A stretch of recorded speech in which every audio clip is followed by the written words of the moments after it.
দিও না live live দিয়ে দে লাইভ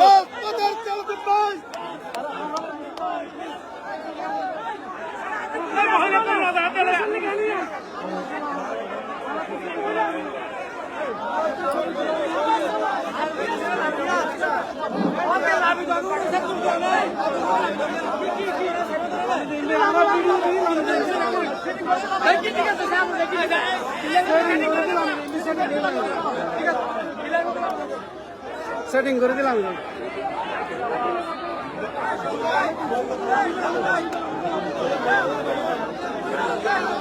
সেটিং করে দিলাম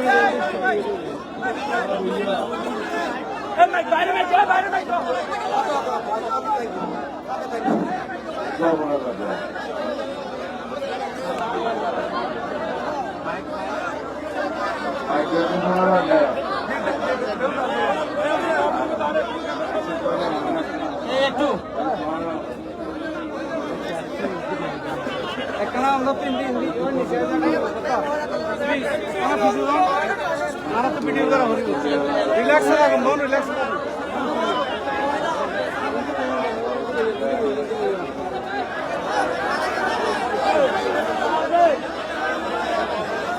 তোমার বইয়া ঠিক মতো আছে না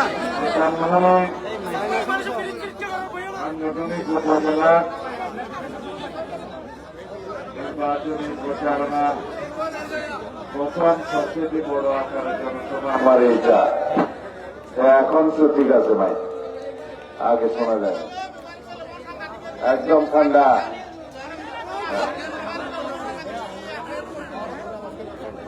মঞ্চ ভবিষ্যৎ মাতামহরী সাংগঠনিক উপজেলার সম্মানিত সভাপতি আমার মামা জামিল ইব্রাহিম চৌধুরী, কক্সবাজার জেলা বিএনপির সম্মানিত সাধারণ সম্পাদক অ্যাডভোকেট শামীমারা স্বপ্না এবং আপনাদের সাবেক এমপি অ্যাডভোকেট হাসিনা আহমদ এবং অন্যান্য নেতৃবৃন্দ, শ্রমিক নেতা, কক্সবাজার জেলা শ্রমিক দলের সভাপতি কমিশনার রফিক, ইউসুফ বদুরি সহ টিপু, আমার ভাই ওলামা দলের সভাপতি মৌলভী আবু হাসান আলী হাসান চৌধুরী, আরো যারা আছেন, সম্মানিত বদরখালীবাসী ভাই ও বোনেরা, সাংবাদিক বন্ধুগণ, আসসালামু আলাইকুম রহমতুল্লাহ। আমি রাস্তায় আস্তে আস্তে অনেকগুলো পথসভার সম্মুখীন হয়েছিলাম, আমাকে নামতে হয়েছে, কথা বলতে হয়েছে, সেজন্য আপনাদের এখানে নির্ধারিত মিটিং এ আমি অনেক পরে আসতে পেরেছি। আমাকে ক্ষমা করবেন, আমি ক্ষমা চাই, আপনাদেরকে এই সময়ে অপেক্ষা করবেন। দীর্ঘ 1 বছর যাবৎ দলের এবং রাষ্ট্রীয় অত্যন্ত গুরুত্বপূর্ণ দায়িত্ব পালন করতে গিয়ে সংস্কার, সংবিধান ইত্যাদি সংস্কার করতে গিয়ে আমি আমার এলাকায় আসার সুযোগ পাইনি, আপনাদের সাথে কথা বলার সুযোগ হয়নি। সেজন্য আমি আবারও আপনাদের কাছে ক্ষমা প্রার্থনা করছি, আপনারা দয়া করে আমাকে ক্ষমা করে দেবেন। আমি আপনাদের সন্তান, আপনাদের পরীক্ষিত সন্তান, এদেশের গণমানুষের সেবক হিসাবে বিগত 30-35 বছর যাবৎ আপনারা আমাকে ধানের শেষে ভোট দিয়ে, আমার স্ত্রীকে ধানের শেষে ভোট দিয়ে আপনারা সংসদে পাঠিয়েছিলেন। এদেশের মানুষের সেবা করার চেষ্টা করেছি, এদেশের মাটির এলাকার উন্নয়নের চেষ্টা করেছি, এদেশের দ্বীনি প্রতিষ্ঠানের দ্বীনের খেদমত করার চেষ্টা করেছি। আল্লাহ রাব্বুল আলামিন কবুল করেছেন। আমাকে হত্যার উদ্দেশ্যে ফ্যাসিস্ট শেখ হাসিনা গুম করেছিলেন এবং আমাকে জবরদস্তিমূলকভাবে ভারতে পাচার করে দিয়েছিলেন, আপনারা জানেন। আপনারা দোয়া করেছিলেন আমার জন্য, নামাজ পড়ে রোজা রেখে আল্লাহর দরবারে প্রার্থনা করেছিলেন আমার হায়াতের জন্য। আল্লাহ কবুল করেছেন, আমি জীবিত আছি। আল্লাহর বিচার হচ্ছে আপনাদের দোয়ায় আমি বীরের বেশে বাংলাদেশে প্রত্যাবর্তন করেছি, আর কাপুরুষের মতো পরাজিত হয়ে ফ্যাসিস্ট শেখ হাসিনা এই দেশ থেকে পলায়ন করতে পারছে। এটাই হচ্ছে আল্লাহর বিচার। আল্লাহর দরবারে বিচার ছিল, ফয়সালা ছিল। আমরা হয়তো কিভাবে কি হবে সেটা জানতাম না, কিন্তু এইটুকু অনুমান করতে পারতাম ফ্যাসিবাদের পতন হবে, নির্মম পতন হবে, নিষ্ঠুর পন্থায় পতন হবে। হয়েছে ইনশাআল্লাহ। আল্লাহর রহমতে বাংলাদেশ ফ্যাসিস্ট মুক্ত হয়েছে, ফ্যাসিবাদ মুক্ত গণতান্ত্রিক পরিবেশ বজায় হয়েছে। এরকম একটা পরিবেশে আমরা সভা করতে পারছি, সম্মেলন করতে পারছি, আমাদের অধিকারের কথা আমরা বলতে পারছি। যে গণতান্ত্রিক অধিকার প্রতিষ্ঠা করার জন্য দীর্ঘ 16-17 বছর যাবৎ এদেশের মানুষ ফ্যাসিবাদ বিরোধী গণতান্ত্রিক আন্দোলন করেছে, সংগ্রাম করেছে, রক্ত দিয়েছে, শহীদ হয়েছে এবং নির্যাতন নিপীড়নের শিকার হয়েছে, সেই গণতান্ত্রিক অধিকার এখন আমরা ফেরত পেয়েছি ইনশাআল্লাহ। সেই অধিকার হচ্ছে নির্বিঘ্নে মুক্ত পরিবেশে, স্বাধীনভাবে, উৎসবমুখর পরিবেশে ভোটাধিকার প্রয়োগ করার স্বাধীনতা। সেটা আমরা ফেরত পেয়েছি, কিন্তু আমরা এই ভোটাধিকার প্রয়োগের জন্য অপেক্ষা করতে হবে আরো 1-1.5 মাস। আশা করা যায় ইনশাআল্লাহ আগামী সপ্তাহের মধ্যে আগামী জাতীয় সংসদ নির্বাচনের তফসিল ঘোষণা হবে এবং আশা করা যায় আগামী ফেব্রুয়ারির প্রথমার্ধে সেই জাতীয় সংসদ নির্বাচনের তারিখ নির্ধারণ হবে।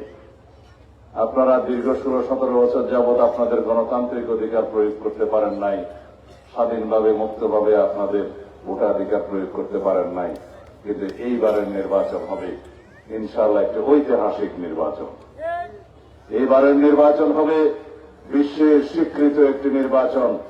এইবারের নির্বাচন হবে মানুষের অধিকার প্রতিষ্ঠার নির্বাচন। এইবারের নির্বাচন হবে বাংলাদেশে গণতান্ত্রিক সাম্যভিত্তিক ন্যায় বিচারের বাংলাদেশ প্রতিষ্ঠার নির্বাচন। আমরা আপনারা সবাই মিলে এই বাংলাদেশে এমন একটি গণতান্ত্রিক শাসন ব্যবস্থা কায়েম করব ইনশাআল্লাহ, যে শাসন ব্যবস্থার মধ্যে আর কোনদিনই স্বৈরাচারের উৎপাদন হবে না, আর কোনদিনই ফ্যাসিবাদের উৎপত্তি হবে না। বাংলাদেশের মানুষকে গণতান্ত্রিক অধিকারের জন্য কোনদিন রক্ত দিতে হবে না। সেরকম একটি রাষ্ট্র প্রতিষ্ঠার জন্য বিগত 1 বছর যাবৎ ঐক্যমত্য কমিশনে সংস্কার নিয়ে আমরা কথা বলেছি। এই সংস্কারের একটা বিশাল অংশ আল্লাহর রহমতে আমার হাত দিয়ে হয়েছে। আপনাদের সন্তান হিসেবে আমি গর্বিত। আগামী দিনে সংবিধানের গণতান্ত্রিক সংস্কার হবে, আগামী দিনের রাষ্ট্র কাঠামোর গণতান্ত্রিক সংস্কার হবে, আগামী দিনের রাষ্ট্র কাঠামোর সংস্কার হবে গণমানুষের স্বার্থের সংস্কার। সেটাই আমরা নিশ্চিত করেছি ইনশাআল্লাহ। আপনারা যে ভোটাধিকার প্রয়োগ করবেন, সেই ভোটাধিকার প্রয়োগ করবেন নির্বিঘ্নে, বিনা বাধায়, স্বাধীনভাবে, মুক্তভাবে। বাংলাদেশে বিগত 16-17 বছরে যেটা অনুপস্থিত ছিল। মূলত আওয়ামী লীগ কখনোই গণতন্ত্রে বিশ্বাস করেনি। আওয়ামী লীগের জন্ম থেকে তার বিনাশ পর্যন্ত সমস্ত জায়গায় আপনারা ইতিহাস পর্যালোচনা করে দেখেছেন, দেখবেন তারা একদলীয় শাসন ব্যবস্থা প্রতিষ্ঠা করতে চেয়েছে, এক ব্যক্তির শাসন ব্যবস্থা প্রতিষ্ঠা করতে চেয়েছে। বাংলাদেশে একদলীয় রাষ্ট্র ব্যবস্থা প্রতিষ্ঠা করতে চেয়েছে আওয়ামী লীগ। আওয়ামী লীগের ইতিহাস হচ্ছে ব্যক্তি স্বৈরতান্ত্রিক ইতিহাস। আওয়ামী লীগের ইতিহাস হচ্ছে ফ্যাসিবাদ এবং একটা নায়কতন্ত্র প্রতিষ্ঠার ইতিহাস। আওয়ামী লীগের ইতিহাস হচ্ছে বাকশাল নামক একদলীয় শাসন ব্যবস্থা প্রতিষ্ঠার ইতিহাস। ৪র্থ সংশোধনের মধ্য দিয়ে শেখ মুজিবুর রহমান বাংলাদেশে গণতন্ত্র বিলুপ্ত করে একদলীয় শাসন ব্যবস্থা প্রতিষ্ঠা করে খোদ নিজেকেই পার্লামেন্টে দাঁড়িয়ে রাষ্ট্রপতি ঘোষণা করলেন, আরো 1 মেয়াদের জন্য শপথ গ্রহণ করলেন। অথচ সেই সংবিধানও লেখা ছিল যে জনগণের দ্বারা নির্বাচিত হবে রাষ্ট্রপতি। সেটা তিনি নিজের সংশোধনী নিজেই ভায়োলেট করে তখন সেই পার্লামেন্টে দাঁড়িয়ে শপথ নিলেন। এই হচ্ছে আওয়ামী লীগের ইতিহাস।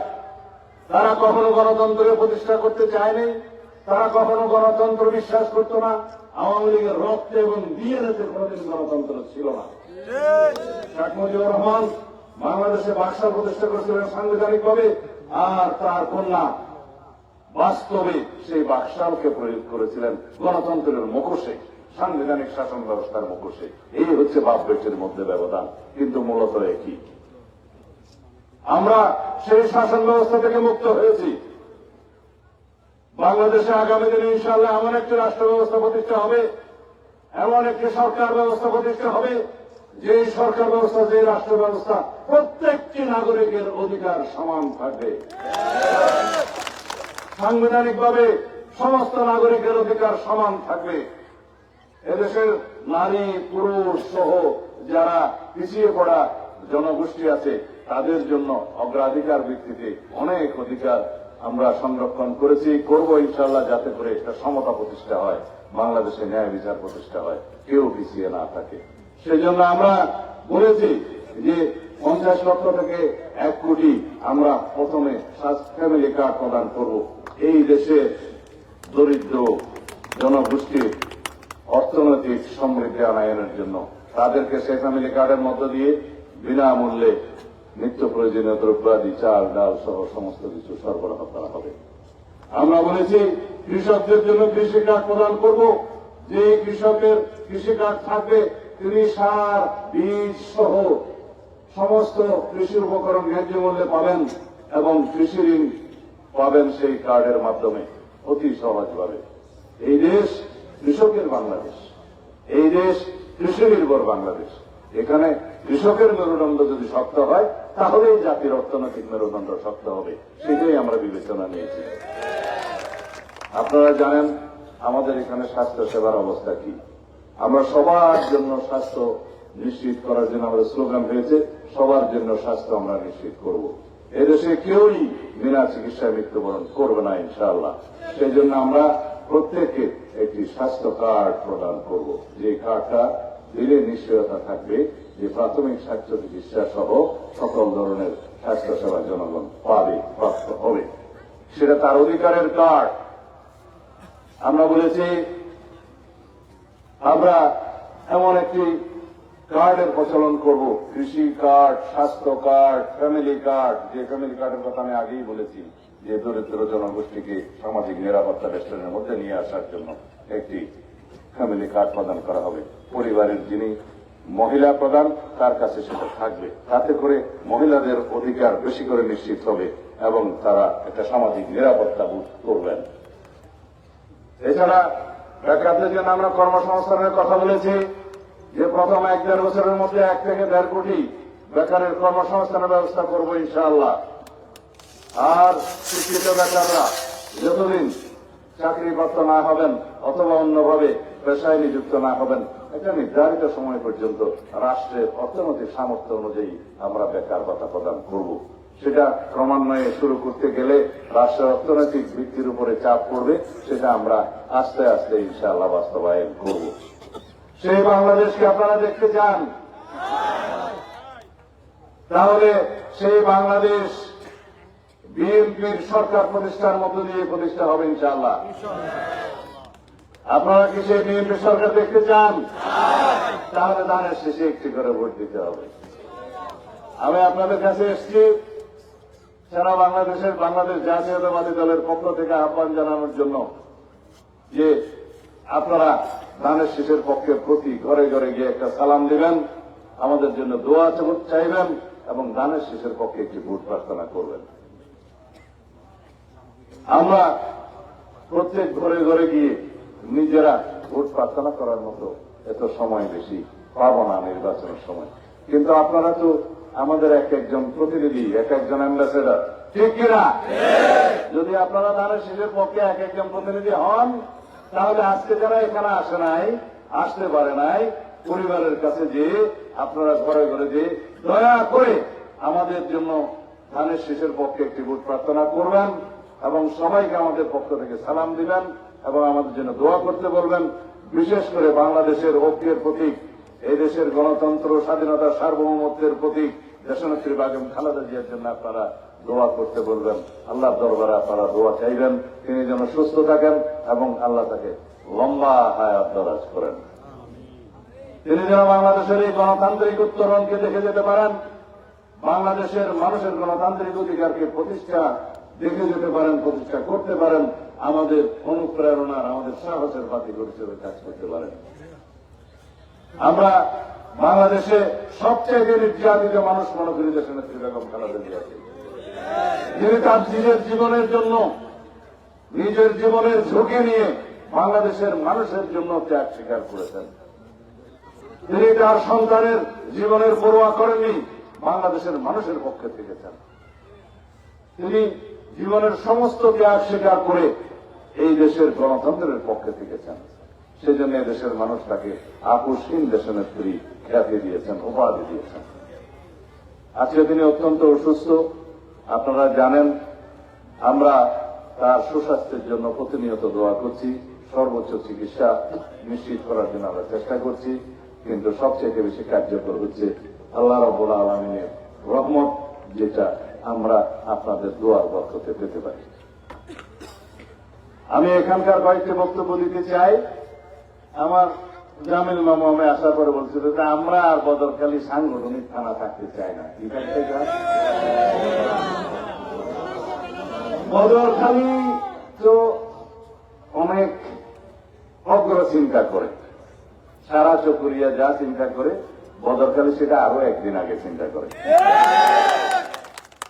বলে যে বদরখালী যেটা ওই ইংরেজি কথা আর কি, বদরখালী যেটা আজকে চিন্তা করে সেটা বাকি দুনিয়া আরো 3 দিন পরে চিন্তা করে। এখানে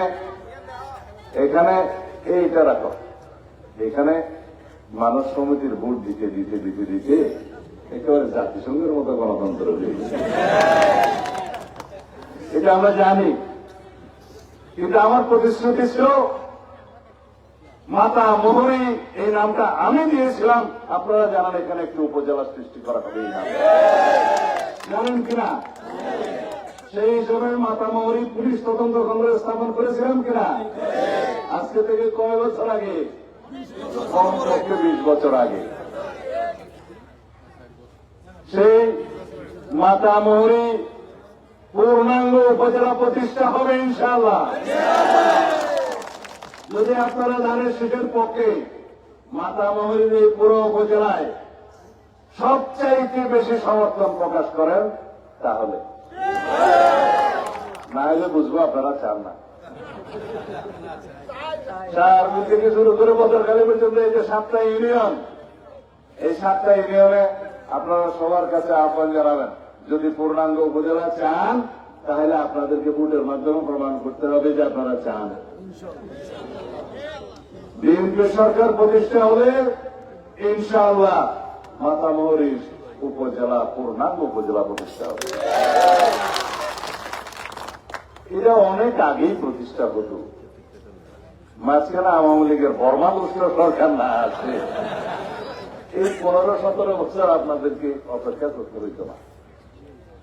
আল্লাহ আমার জবানে বরকত দিয়েছে, যা বলি হয় ইনশাআল্লাহ। আমি আল্লাহর কাছে চাই, সবসময় মানুষকে বলে দোয়া করবেন, আল্লাহর কাছে চাইবেন, প্রার্থনা করবেন, আল্লাহ কবুল করলে পেয়ে যাবে। এটা আমার পিতার শিক্ষা। আমার পিতা আমাকে বলতেন, যা কিছু করবা নিয়ত করবা আল্লাহর ওয়াস্তে, এবং সেটা বাস্তবায়নের জন্য আল্লাহর কাছে সাহায্য প্রার্থনা করবা, মোনাজাত করবা। যদি কাজটা হয় সওয়াব পাবা, ওখানে মানুষও খুশি হবে। তাহলে এক কাজে 2 কাজ। নিয়ত হচ্ছে আল্লাহর কাছে চাইব, প্রার্থনা করব, আল্লাহ কবুল করবেন আপনাদের দোয়া, বাস্তবায়ন হবে, সওয়াব উপরেও পাবো, নিচেও পাবো। নিয়ত সাফ নিয়ত করে করেছিলাম। পুলিশ তদন্ত কেন্দ্র তখন করেছি, বদরখালী রিভার ফাঁড়ি তখন করেছি, এবং পূর্ণাঙ্গ উপজেলা বাস্তবায়নের জন্য অন্যান্য যে 2-1টি কাজ করতে হয় সেটা করেছি। স্থান নির্ধারণ করা হয়েছিল, স্বাস্থ্যকেন্দ্র কোথায় হবে, সবকিছু হয়েছিল।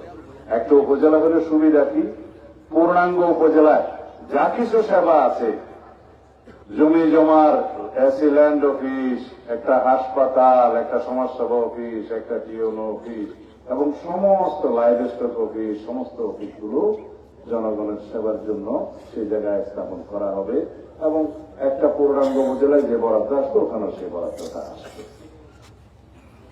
পেকু উপজেলা প্রতিষ্ঠা হওয়ার পর আপনারা দেখেন নাই, ওখানে উপজেলা নির্বাহী কর্মকর্তার কার্যালয়, থানা, ডাক বাংলো, হাসপাতাল, লাইভ স্টক অফিসার থেকে শুরু করে অ্যাসিডেন্ট থেকে শুরু করে সমস্ত কিছু প্রতিষ্ঠা হয়েছে। আগে সেই সেবার জন্য আমাদেরকে চকরিয়া পর্যন্ত দৌড়াতে হতো।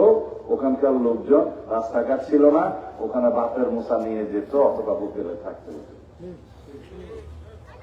আল্লাহ রসিম রহমতে চকরিয়াতে, পেকুয়াতে, মাতা মোহরীতে এমন কোন রাস্তা আছে যে রাস্তা দিয়ে আপনি উঠবেন এবং যে রাস্তা দিয়ে আপনি যেতে চান, যে উপজেলায় যেতে চান, যে শহরে যেতে চান, চট্টগ্রাম যেতে চান, কক্সবাজার যেতে চান, গাড়ি থেকে নামতে হবে।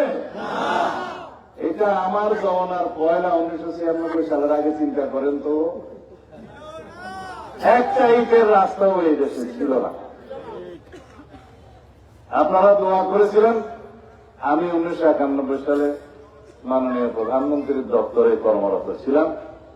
তখন থেকে এই চকরিয়া, পেকুয়া, এই উপকূলে ইট আসা শুরু হয়েছে। সেই ইট আসা আর বন্ধ হয় নাই আল্লাহ রহমতে। এখন তো ইটের রাস্তা নাই, সব কালো। ২-৪টি ইটের রাস্তা আছে। আজকাল মা বোনেরা বলে যে এটা লাল হবে না, এটা কালো হবে। আমি বললাম বন্যা প্রবণ এলাকাতে কালো হবে এবং পাকা হবে, ঢালাই হবে। কারণ বন্যা প্রবণ এলাকাতে পিচ করা রাস্তা ঠিক না। আর লবণ এলাকার মধ্যে ২০ টন ২৫ টনের ট্রাক দিয়ে আপনারা পরিবহন করেন, কোন রাস্তায় ঠিক না। একটু রাস্তার উপরও দয়া করেন, মানুষের উপরে একটু দয়া করেন। ট্রাকে করে যদি লবণ নিতে হয়, লোড একটু কম দিবেন এবং পানি যাতে রাস্তায় না পড়ে সেভাবে পেট্রোল দিয়ে নিবেন। তাহলে রাস্তাও বাঁচবে, আপনিও বাঁচবেন, আমরাও বাঁচব। ২৫ টন ৩০ টন নিবেন, লবণের পানি জড়াইতে জড়াইতে যাবেন, অ্যাক্সিডেন্টও হবে, রাস্তাও যাবে, আমরাও যাব, প্রত্যেক বছর রাস্তা নষ্ট হবে। এই দায়িত্বটা তো আপনাদের নাগরিক হিসেবে পালন করতেই হবে, নাকি না? যদি রাস্তার ফরমটাই দেওয়া যে রাস্তায় মারি ফেলাইতে মারাবে, যেদিন ওজন দিয়ে ট্রাক লইয়ে মাইছে লবণ ভরে, এই ট্রাক এই রাস্তা তো যদি ফরানটাই যুগ তৈলে আর গলা ছিঁড়ে মারি ফেলেছে। একখানা দয়া করি রহম করি বেক্ষণের বইলেন দে এই রাস্তা ঠিকই চাইলে তৈলে না উন্নয়নত দে। আজ এই মুশকিলে ব্রিজ করি নাইলে মাথার বাড়ি ভোট পর্যন্ত কোনো গাড়ি দেখতেছ না, কোনো মাল দেখতেছ না। এই পরিকল্পনা তার ২০০৬ সালে ৫ সালের মধ্যে বুঝি। এই আনোয়ারা হইটা বাঁশখালী কুয়া হইয়ে এই মরিসড়ক মশকালী পর্যন্ত যাই বললা রাস্তা হইতে আগা ঘোরা ঘুরিয়ে কোর্ট ও সমস্ত জরিপ কার্য পরিচালনা করি, স্থান নির্ধারণ করি। তারপর আরা সরকার তো গেলাম বই, আওয়ামী লীগের সরকার আইয়ে এতদিন কষ্ট পাইলাম। ১৫ বছর আমি কবাদি ভোট প্রতিষ্ঠা করতে ওরা এই মরদ কথা ১৫ বছর লাগছে না, কেলা লাগছে রে। আওয়ামী লীগের সরকার মাঝে চলে গিয়ে বুঝে লাগছে ভাইরাস চলে যায়। গণতন্ত্র বলে আওয়ামী লীগ ভাইরাস। এখন সাংবাদিক হলে আওয়ামী লীগ হল গণতন্ত্রের জন্য ভাইরাস। এই ভাইরাসের বিদায় হয়েছে, বাংলাদেশে এখন সুস্থ রাজনীতি প্রতিষ্ঠিত হয়েছে। ইনশাআল্লাহ আগামী ১ থেকে ১.৫ বছরের মধ্যে পূর্ণাঙ্গভাবে মাতার বাড়ি মহেশখালীর গভীর সমুদ্র বন্দর চালু হবে, সমস্ত কার্যক্রম চালু হবে ইনশাআল্লাহ। জায়গার সড়ক বাস্তবায়ন পর্যন্ত অপেক্ষা করতে হবে না। এই সড়ককেই আরো উপযুক্ত করে একদিকে চকরিয়া, একদিকে কক্সবাজার, একদিকে চট্টগ্রামের সাথে সংযোগ এবং ঈদমনি ব্রিজ থেকে শুরু করে কটিয়া, নোয়ারা, বাঁশখালী, চট্টগ্রাম বন্দর পর্যন্ত ডবল ৩ ডবল চৌড়া করে রাস্তা সংযোগ করে দেওয়া। ১ থেকে ১.৫ বছর ২ বছরের মধ্যে আপনারা যদি দোয়া করেন, আমার জমানো যদি বরকত থাকে ইনশাআল্লাহ এটা দিয়ে কোর্ট শুরু হয়ে যাবে। ঠিক আছে ইনশাআল্লাহ। তাহলে বিএনপি সরকার দরকার এবং বিএনপি সরকার মানে হচ্ছে উন্নয়নের সরকার। এটা আমি সবসময় বলি। সাংবাদিকরা বলে যে ডেলি এক কথা বলেন, আমি বললাম ডেলি এক কথা না বলে কি বলছে। বিএনপির জন্যই হয়েছে এদেশের উন্নয়নের জন্য। শহীদ রাষ্ট্রপতি জিয়া রহমানের জন্মই হয়েছে এই দেশের স্বাধীনতার ঘোষণা দেওয়ার জন্য। শহীদ রাষ্ট্রপতি জিয়া রহমান সেনাপ্রধান থাকাকালে বাংলাদেশের যে গণতন্ত্র হরণ হয়ে গিয়েছিল সেই গণতন্ত্রকে উদ্ধার করার জন্য জন্ম হয়েছিল শহীদ রাষ্ট্রপতি জিয়া রহমান। যদি ৭ই নভেম্বরে বাংলাদেশের চিন্তায়কৃত গণতন্ত্র এবং সার্বভৌমত্বকে রক্ষা না করতেন তাহলে আমরা এই গণতান্ত্রিক বাংলাদেশ দেখতাম না। ১৯৭৯ সালে শহীদ রাষ্ট্রপতি জিয়াউর রহমান বহুদলীয় গণতন্ত্রের প্রচলন না করলে আমরা এই বাংলাদেশ দেখতাম না। যদি স্বৈরাচার সামরিক শাসকের স্বাদ বিরোধী গণতান্ত্রিক আন্দোলনে 9 বছরের সংগ্রামের মধ্য দিয়ে যদি স্বৈরাচার মুক্ত না হতো, সামরিক শাসন মুক্ত না হতো দেশনেত্রী বেগম খালেদা জিয়ার নেতৃত্বে, তাহলে আমরা এই বাংলাদেশ দেখতাম না। দেশনেত্রী বেগম খালেদা জিয়ার নেতৃত্বে 1996 সালে সেই সময় আমিও একজন এমপি ছিলাম। আমরা তত্ত্বাবধায়ক সরকার পদ্ধতি প্রচলন করেছিলাম, যার কারণে গণতন্ত্র সুরক্ষিত হয়েছিল। 1991 সালে দেশনেত্রী বেগম খালেদা জিয়ার সরকারের সময় সংসদীয় পদ্ধতির গণতন্ত্র প্রতিষ্ঠা করেছিলেন তিনি। তার মধ্য দিয়ে বাংলাদেশে সংসদীয় পদ্ধতির সরকার ব্যবস্থা চালু হয়। তাহলে এই দেশের স্বাধীনতা, এই দেশের গণতন্ত্র রক্ষা, এই দেশে বহুদলীয় গণতন্ত্র প্রতিষ্ঠা, এই দেশে সংসদীয় সরকার পদ্ধতি প্রতিষ্ঠা, এই দেশের তত্ত্বাবধায়ক সরকার পদ্ধতি প্রতিষ্ঠা, এগুলো সবকিছুই শহীদ রাষ্ট্রপতি জিয়াউর রহমান এবং দেশনেত্রী বেগম খালেদা জিয়ার হাত ধরিত হয়েছে। এটাই তো বাংলাদেশের ইতিহাস। আর শেখ হাসিনা এবং আওয়ামী লীগের ইতিহাস, গণতন্ত্র ধ্বংস করো, তত্ত্বাবধায়ক উঠাই দাও, এক দলের শাসন কায়েম করো, এক ব্যক্তির শাসন কায়েম করো, অতঃপর গণঅভ্যুত্থানের মধ্য দিয়ে পলায়ন করো। এই যে কথা।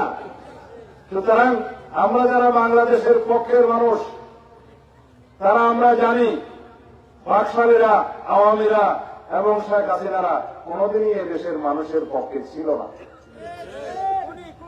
সুতরাং তারা যে দেশের মানুষের পক্ষে ছিল, যেই দেশে বিশ্বাস করত, সেই দেশেই বাঁচছে, সেই দেশেই পলায়ন করছে, সেই দেশেই আশ্রয় লাভ করছে। আল্লাহ চাহে তো সেই দেশেই ওনার বাকিটা হবে। সেটা কি? আমি বলেছি আওয়ামী লীগ এবং শেখ হাসিনার রাজনৈতিক মৃত্যু হয়েছে ঢাকায়, বাংলাদেশে, আর দাফন হয়েছে দিল্লিতে। এখন কাফন খুলে মাঝে মধ্যে একটু ফরফরাইয়া ছিল, কাফন খুলে কি মুর্দা বাদ করে শেখ হাসিনার অবস্থা হয়েছে সেরকম। আল্লাহ আমাদের সবাইকে হেফাজত করুন। বাংলাদেশে যেন আর কখনো এরকম স্বৈরাচার সামরিক শাসক ফেসিবাদের উৎপত্তি না হয়, সেই জন্য আমরা আল্লাহ দরবারে সবসময় প্রার্থনা করবো। কিছু বলতে চাও মাথা মরিচ উপজেলা হয়ে আর কি হইতে হয়ে যাবে, লবণ তো জানিয়ে আর কি হইল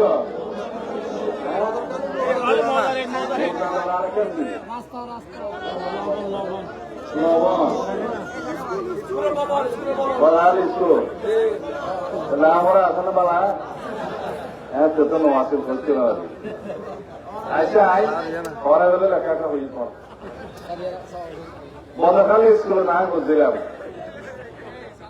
6 মাস বদখালি স্কুলের মধ্যে লেখাপড়ার মান উন্নয়ন করা করি আমরা কাছে না দাও এটাও ডকুমেন্টের সরি যেতে মাস্টার হিসেবে লেখাপড়ার উন্নয়ন কেমন অভিভাবক তারও করিব আর পয়সার উন্নত, যদি স্কুল উন্নত নয়, শিক্ষক উন্নত নয়, তাহলে আর ফল তো বাংলাদেশের মধ্যে ভালো লেখাপড়া যদি প্রতিষ্ঠান হইব। ওনারা চাইলেন যে জিএমডি একখান বালা স্কুলে আর তো বয়সের তো তাহলে নসিহত করে যাইছি, আর বয়স 65 বছর চলে, তাহলে নসিহত করে যাইছি পয়েন্টের শুনি বেলায় জিএমডি একখান বালা স্কুল প্রতিষ্ঠা ইয়ান দেয়ালা খাই আনালো কিছু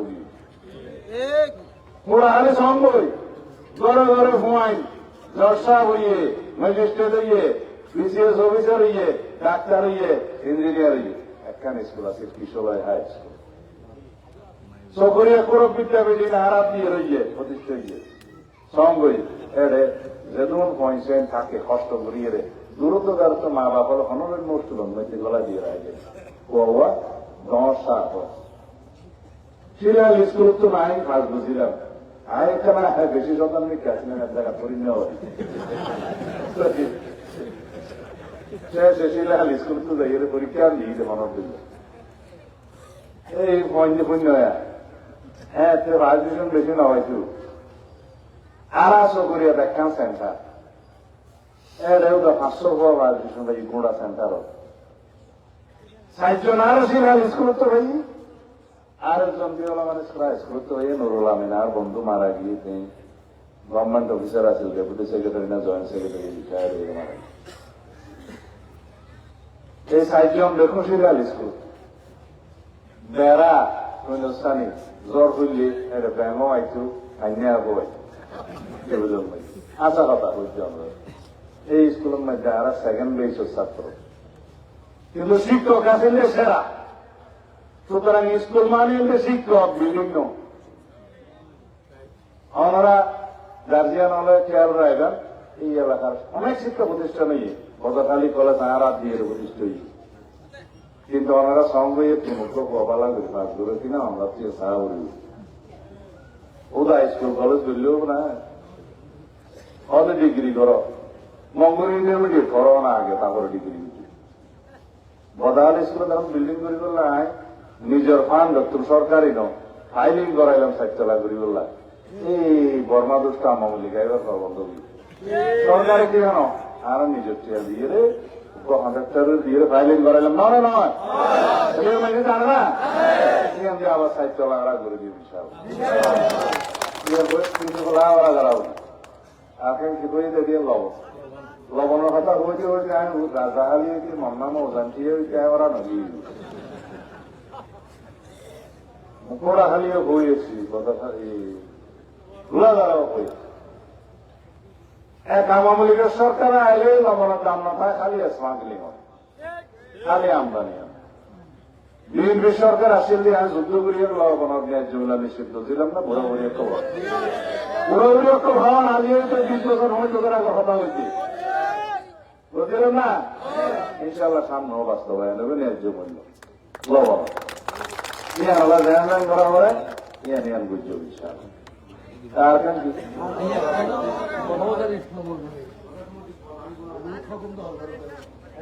ওর মজার কি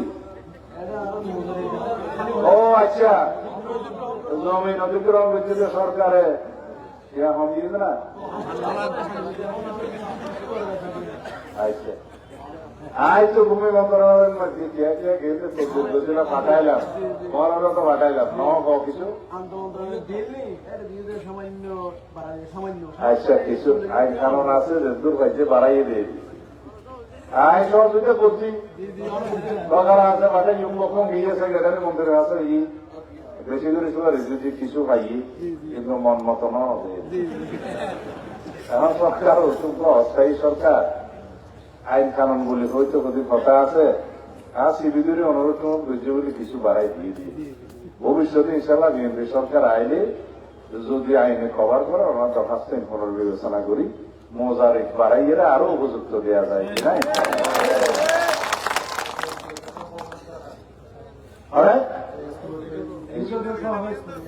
আব্বা করে স্কুল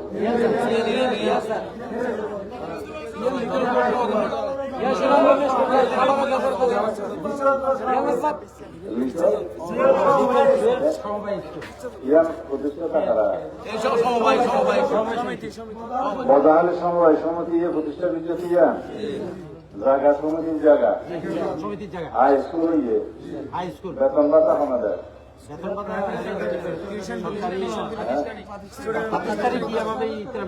না না বদাহালি করোনা স্কুল নিয়ে আনো তো সমিতি গেছিল কিন্তু সালাদ তো সরকারের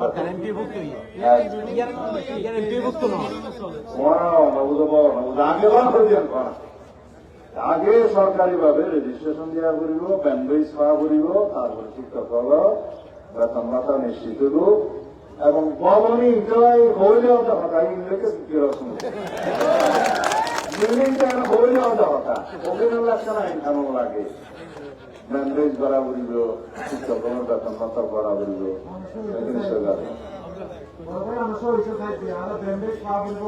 সরকারি নিয়ে যা কিছু দাবার আর বাসা পাবেন পারি না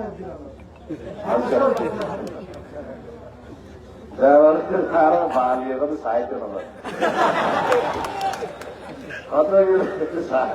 লিখি ভাই ইয়ান খাওয়াতে ওরা সাহিত্য জানে যে তুমি তো কি জানো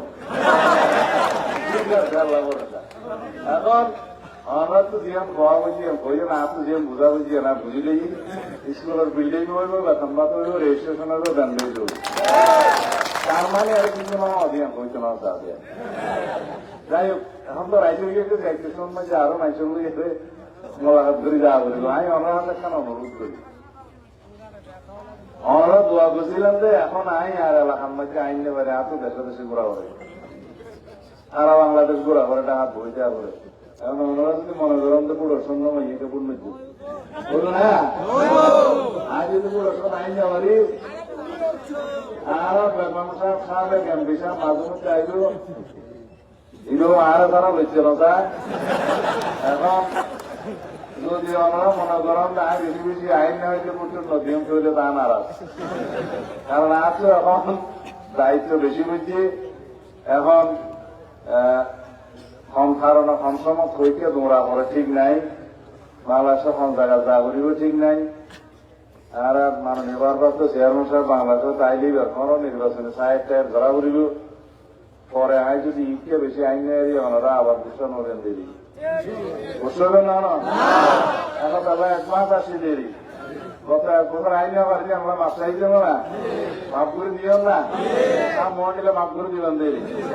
ওনারা বললেন আরো কিছু বুড়া গাড়া পঞ্চায়েতকে এই তারা ভাগ করছে দেরি সামনে, তা আর তো কোরআন মানো আর 35 বছর হতি এই রাষ্ট্রীয় কাজ কামিন ঘুরিয়ে যায়। আর এই কথাবার্তা আমরা বলছিলাম যে উপজেলা এই স্কুল রে অমুক রে এনলে অনলে এই হাসপাতাল চাই সরকার না তাইলে পারিব না, তো 10 সালের সরকার হারাতাই ঘনাটা আনা হন কথাই ওটা আনা হন। যেহেতু অহংকার করেন আল্লাহ পছন্দ না করে, এ কারণে আয় দেখি মুখ ফুটি হইতে না চাই। আমরা জানান যে আল্লাহ রহমতে আগামীতে বিএনপি সরকার প্রতিষ্ঠা হইবার সম্ভাবনা বেশি। আর বিএনপি সরকার প্রতিষ্ঠা সরকারই বানাইবে তো না ইনশাআল্লাহ। তো যদি যারা সরকার বানাই রাখি বরাদ্দ কম দিবে না আল্লাহ